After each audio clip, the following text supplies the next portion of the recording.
softly. The cat eased around the stone in a one-sided game of peekaboo and looked at me curiously. I could see him weighing his options. Trust her?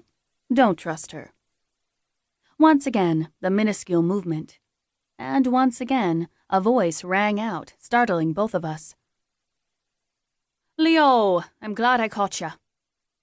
A curse on my tongue. I turned around in time to see a short, older man who looked vaguely familiar, loping toward my grandpa, whose head was still bowed in front of the grave.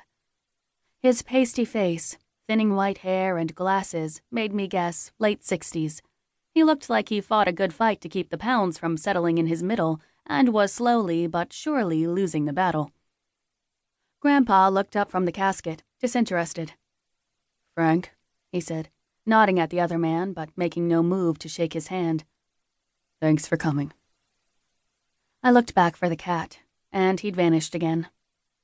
Giving up, I trudged toward Grandpa, hoping to rescue him from the visitor he didn't seem eager to see. "Ah, Leo, so sorry," Frank said, the hint of an Irish accent dancing through his words. "Lucille was one of a kind, good Irish woman." Grandpa inclined his head in acknowledgement, his eyes suddenly wet.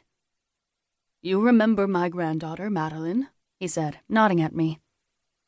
Frank turned his attention to me. "Course I do. Though it's been a long time.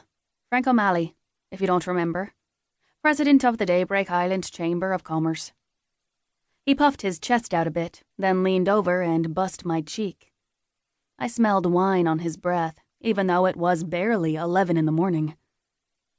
"I'm sorry for the loss of your gran." "Thank you," I said. Frank adjusted his glasses and turned back to Grandpa. "When things calm down, we need to get together. Continue our discussions about the house," he said. "We'll do it over dinner." It almost sounded like a directive.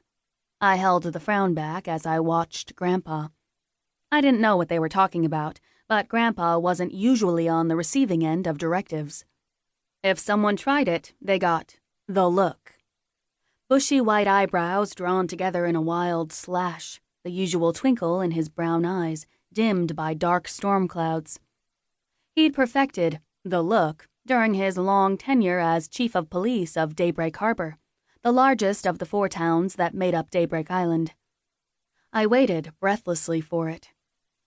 But the look didn't surface. Instead, defeat slouched his shoulders forward, exhaustion settling into the lines around his eyes. "Yeah," he said. "Give me a call." Frank nodded. "You'll be hearing from me," he said with a smile. "We'll take care of you, Leo." He patted Grandpa's back, then lifted his chin to me in acknowledgement. "Madeline?" "Maddie," I murmured, but he was already walking away. I glanced at Grandpa. What was he talking about? What house? Who's taking care of you? Grandpa Leo looked at me, his mouth working. "I've been wanting to talk to you about something," he said finally. "But not now. Let's talk about it over dinner." I frowned, warning bells dinging in my brain. The tone of his voice sounded ominous, even though he tried to pass it off as nothing.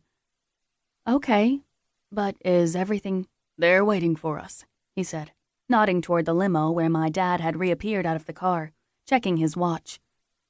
"We have to go." He started walking, not looking to see if I followed.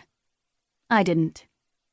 Even though I wanted to race up to my grandfather, grab his arm, and demand he tell me whatever secret he was keeping.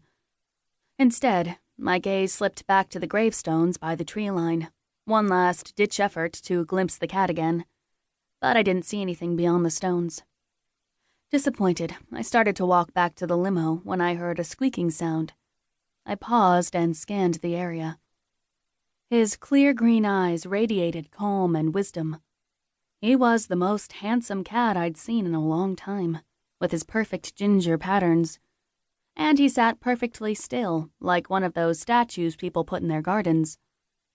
I moved forward slowly, one hand extended to the cat. He watched me, unmoved.